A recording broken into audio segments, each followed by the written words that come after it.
This is FIBA Podcast. Thank you for joining us in our morning daily devotion.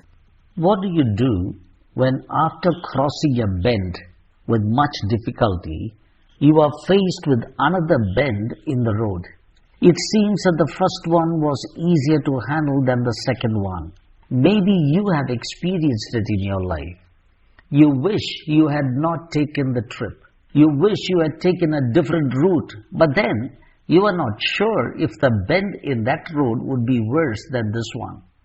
The Bible talks about a family that moved out of their own town because there was famine.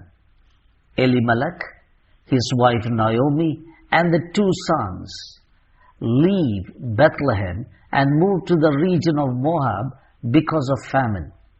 They are in search of food. While in Moab, Elimelech dies. The two sons take Moabite women as wives, can't produce children, and die young. This leaves Naomi and her daughters-in-law, Ruth and Orpah.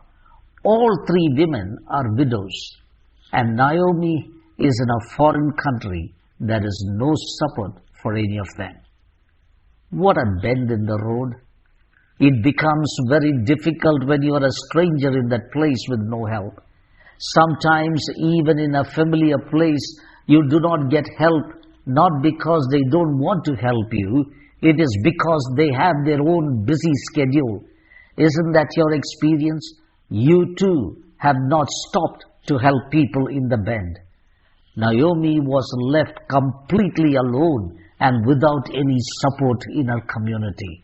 No inheritance, no support network to provide for her, no children or grandchildren to look after her in her old age. She would be utterly destitute and without any prospect of redeeming the situation. Naomi displays the depths of her grief.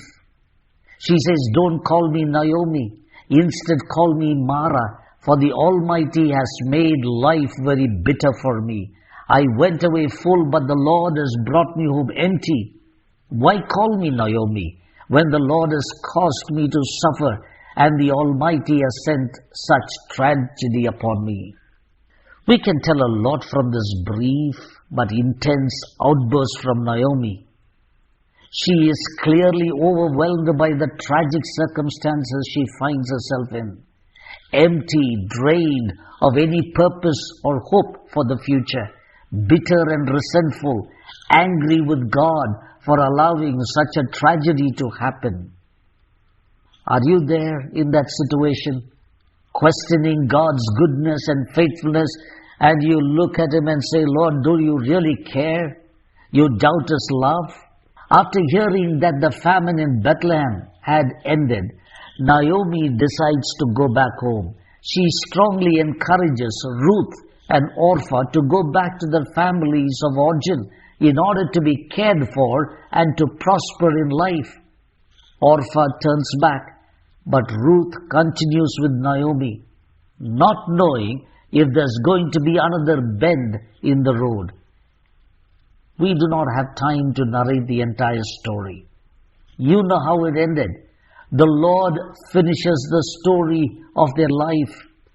A story that began with catastrophic death, which should have ruined Ruth's life, ends with incalculable joy.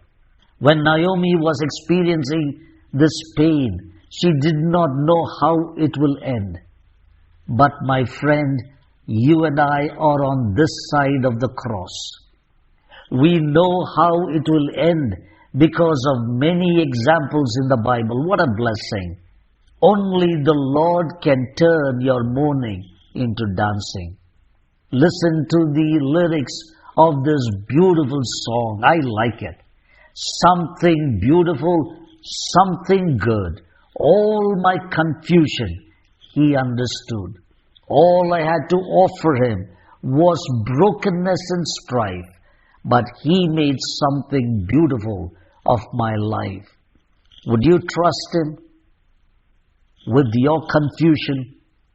Would you offer Him your brokenness, that broken pieces?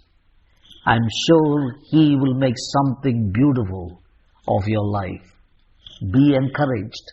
The Lord knows your hardship and He will see you overcome the bend in the road. For more details, please contact 916364252164 or email us to info@fibaonline.org.